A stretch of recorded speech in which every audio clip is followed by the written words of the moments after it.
This is Reality Dispatch, written by Jim Minns.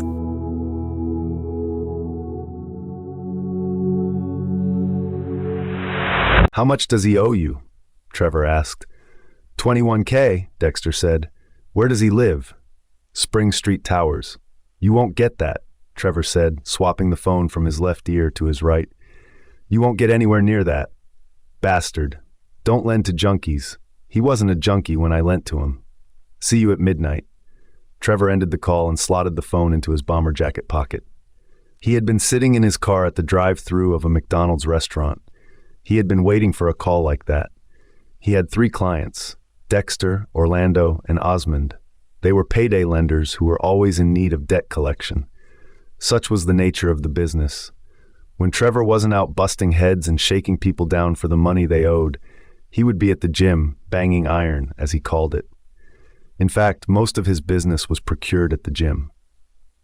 They would give him the once-over, close to 7 feet tall, enormous bulk, clean-cut and prompt. He had been a police officer in a previous life before he was dismissed from the force. His next career was amateur boxing, but his age was starting to show in his reduced speed. The young ones were sidestepping his uppercuts at rates he didn't anticipate, ones he used to be able to counter. His professional fighting days were over. His amateur assault days were still sharp, and as long as they paid the bills, he was happy to break a few skulls. The cars along Spring Street Towers were all marked with spray paint, the local insignia of a gang that roamed the area and no doubt had eyes on Trevor as he exited the vehicle.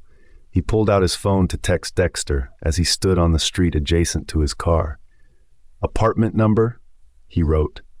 14 came the response. He put the phone back in his pocket and looked up at the high-rises surrounding the neighborhood.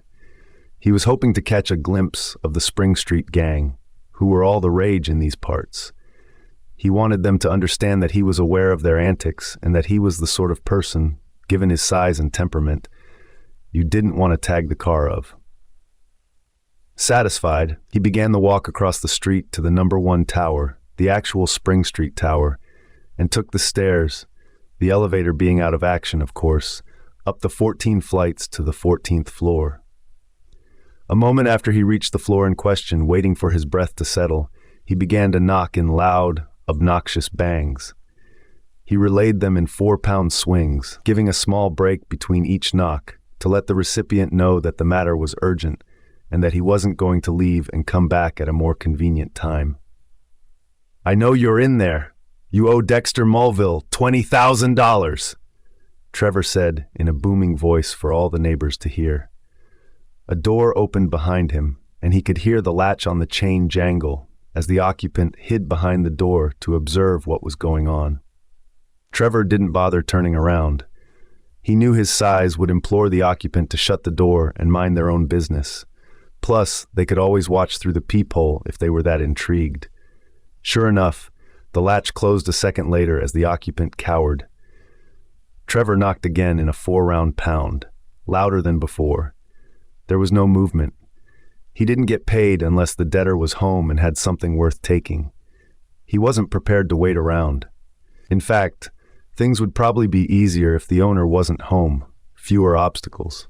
He raised his right leg, the stronger of the two, and swung it into the wood panel of the 70s veneer, letting his boot heel cave in the timber. A hole was created in the center, but the door didn't buckle from its hinges. Trevor knelt down to look inside and saw the culprit. Sitting in the kitchen area, a smoke in hand and a gun on the table. The owner picked up the pistol and pointed it at the front door. Trevor moved out of the way of the door frame just as a series of small holes erupted from a succession of pops emanating from the kitchen. "Keep shooting," Trevor said. "It's either that or give me the money. Nothing else will stop me." 4 more pops radiated and 4 more bullet holes burst through the door. Trevor heard the click, click, click of the empty chamber and the scramble of the debtor panicking, having reached the last of his salvation. Trevor turned to the door frame and gave a heavy kick, this time with the intention of kicking the screws off the frame.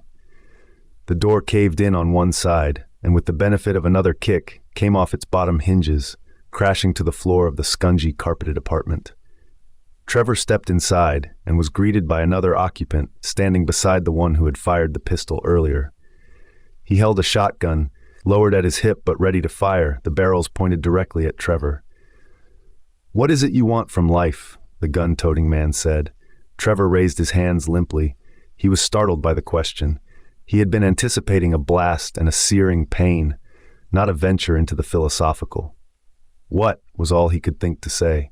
"What is it you want in life?" the man repeated. He held the gun firmly and placed his finger over the triggers. "Tell me." "I don't understand what you mean," Trevor yelled back. "Look at yourself," the man said. "You exist to inflict pain and fear on people. For what purpose?"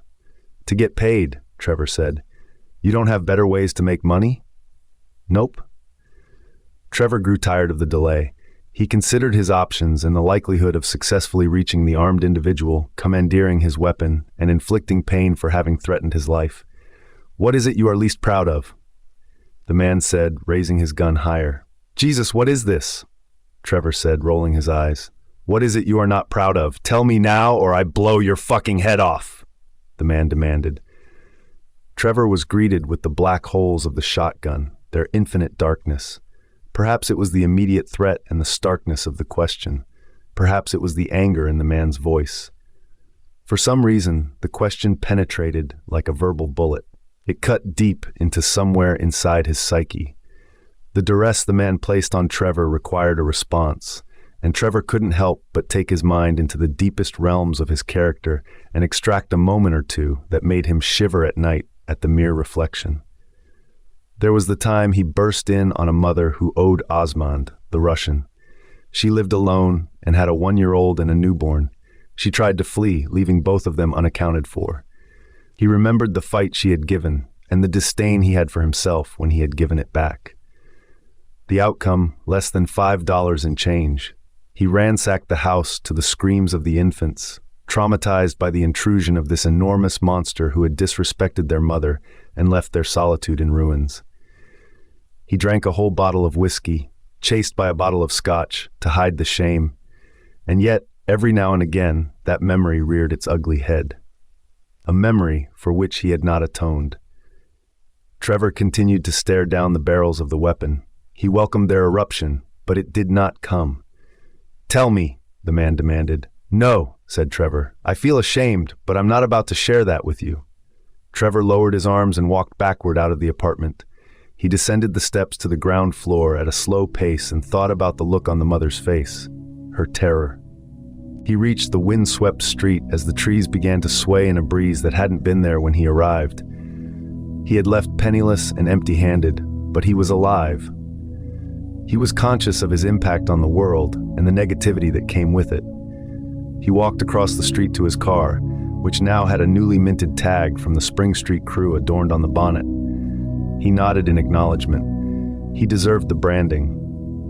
He had come with nefarious purpose and had earned a nefarious response. He got in, started the engine, and left the neighborhood. He would never return to these parts.